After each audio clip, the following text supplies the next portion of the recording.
तारीख का जो बयान है जिसमें वो कहता है कि सुधर जाओ, नहीं हम सुधार देंगे, बस 2 मिनट चाहिए, 2 मिनट लगेंगे। और उसके बाद कहता है कि मैं, जो मेरे विषय में जानते हैं वो जानते हैं, मैं केवल विधायक नहीं हूँ, सांसद नहीं हूँ, मंत्री नहीं हूँ, मैं कुछ और भी हूँ। और अगर मैं चुनौतियों से घबराता नहीं हूँ, अगर मैंने चुनौती स्वीकार कर ली तो ये पलिया ही नहीं, लखीमपुर खीरी भी छोड़ना पड़ता है।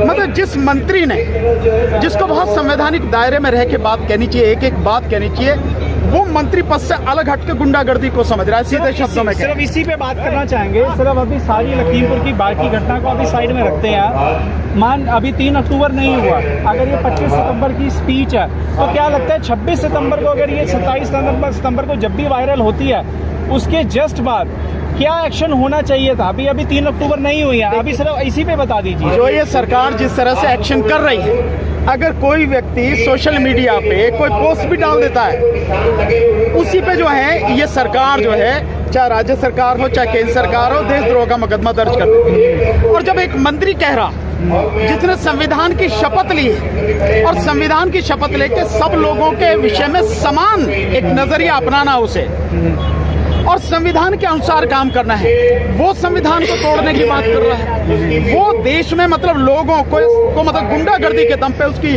आवाज बंद करना चाहता है। इससे बड़ा देशद्रोह क्या होगा? मैं समझता हूँ कि प्रधानमंत्री की अगर नैतिकता जरा भी बती है, उसी दिन उसको मंत्रिमंडल से बर्खास्त करना चाहिए। कानूनी एक्शन क्या बनता है उसमें? कानूनी एक्शन तो बहुत सीधा सीधा है, मंत्रिमंडल से बर्खास्त करो। और इस समय के मतलब एक तरह से बलवा भड़काने की, देश में दंगा भड़काने की जो भाषा बोल रहा है, जो गुंडागर्दी की भाषा बोल रहा है, ऐसे व्यक्ति के खिलाफ देशद्रोह का मुकदमा दर्ज करके उसे अंदर करना चाहिए था। इससे बढ़िया कौन सी बात? सारा सब कुछ लोगों के सामने है, लेकिन सरकार ने कुछ भी नहीं किया।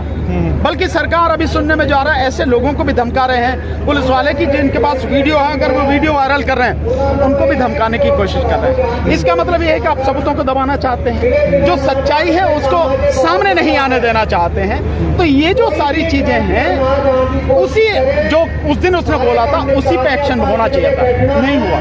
ठीक है, तो अभी जिस तरीके से स्पेशल ट्रीटमेंट मिल रहा है, अभी तक एक्शन नहीं हुआ है। उसके बेटे को भी, आशीष मिश्र को भी जिस तरीके अरेस्ट किया गया है, रिमांड पे लिया जा रहा है, वो अपने सबूत प्रेजेंट कर रहे हैं कि नहीं मैं तो वहाँ मौजूद ही नहीं था। अगर हम मान लेते हैं एक बार को, वैसे तो ये तथ्य नहीं है, एक बार को मान लेते हैं कि क्या उनके बेटे अगर मौजूद भी नहीं है, अजय मिश्र मौजूद नहीं है, आशीष मिश्र मौजूद नहीं है, पर गाड़ियाँ उनकी, लोग उनके, जो काफिला उनकी तरफ रवाना हो रहा था, उनकी सभा का जो विरोध कर रहे थे, उन्हीं की सभा थी जिसका विरोध हो रहा था। तो क्या अगर सिर्फ षड्यंत्र करने के तौर पर, अगर मान लीजिए वो दोनों नहीं भी है मौजूद मौके पर, तो क्या उसके ऊपर भी कोई कानूनी अपराध या? देखिए, बहुत सीधा सा है, इसमें अगर मगर की कोई बात नहीं। एक व्यक्ति, गाड़ी किसकी है? मंत्री की गाड़ी है, और जो आशीष जो उसका बेटा है वो उसमें मौजूद है, उसके दोस्त मौजूद हैं, उसके पिछले वाली गाड़ी जो फॉर्च्यूनर है उसमें जो है अंकित गुप्ता जो है, जो अखिलेश दास का, अंकित दास जो है अखिलेश दास का जो बेटा है, मैं समझता हूँ शायद वो बनारसी दास गुप्ता जी जो चीफ मिनिस्टर रहते हैं उनका पोता वगैरह उस परिवार में से वो है। और उसके पीछे देखिए, हम आम इंसान एक जरा चीज़ें सोचें, हमारी गाड़ी क्या आ गए, हम साइकिल चला रहे हैं, स्कूटर चला रहे हैं, कोई अगर चिड़िया भी आ जाए, कोई कबूतर आ जाए, कोई कुत्ता आ जाए, कोई बच्चा आ जाए, कोई गाय आ जाए, हम उसे रोकते हैं। अगर स्पीड में भी हो तो भी ब्रेक मारते हैं। लेकिन जानबूझ के एक थार गाड़ी को इतनी स्पीड से, जिसको 4 व्हील ड्राइव है और उसको 4 व्हील ड्राइव किया जा रहा है, चढ़ाते ले जा रहे हैं। और चलिए मैं मान लेता हूँ उससे गलती होगी, चलो मान लेता हूँ, या वो इसमें शामिल हो, तो पीछे के लोग क्या कर रहे हैं? उन्हें रोकनी चाहिए थी। उनमें से एक व्यक्ति ने अपनी गाड़ी नहीं रोकी। इसका मतलब ये था कि उन तीनों गाड़ियों में जितने भी लोग बैठे थे, मैं किसी एक की बात नहीं कर रहा, मंत्री तो है ही अपने बयान के साथ साथ, 120 भी में वो आता ही है क्योंकि जड़ तो वहीं से, लेकिन उसके अलावा भी जितने भी लोग उस गाड़ी में बैठे थे, तीनों गाड़ियों में, वो चाहे उनके गुंडे हों, चाहे उनके सिक्योरिटी वाले हों, चाहे उनके दोस्त हों या कोई भी हो, वो सारे के सारे इस जघन्य हत्याकांड के अपराधी हैं। सब पे 302 का मुकदमा चलना ही है, इससे बच नहीं सकते, इसमें अगर मगर की बात नहीं है। दूसरी बात जो आप कह रहे हैं, वीडियोस आपने भी देखी होंगी, मैंने भी देखी हैं, बाकायदा वो अपनी थार गाड़ी से निकल के भाग रहा है। वो कौन है? वो वही है।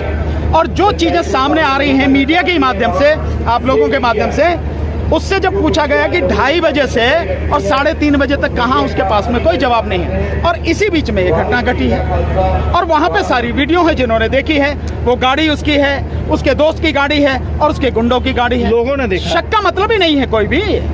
कई सैकड़ों लोगों ने देखा। नहीं, निश्चित रूप से जो वहाँ पे जिन लोगों को चोट लगी है, उसके अलावा जितने भी लोग आंदोलन में शामिल थे, वो सारे के सारे चश्मदीद गवाह हैं। जिन लोगों ने भी वीडियो बनाई है उस आंदोलन की, उसमें सारी वो पकड़े गए हैं। ऐसा नहीं है कि वो सब ऐसी चीजें हैं। तो वो सारे सबूत होने के बाद उनका मतलब ही नहीं है कि वो शामिल ना हो, पूरी तरह से शामिल हैं। और मंत्री पहले शामिल है। जहां तक आप ट्रीटमेंट की बात कर रहे हैं, आप इसी से लगा लें, उसका बाप मंत्री है, इसलिए ट्रीटमेंट हो रहा है ऐसा।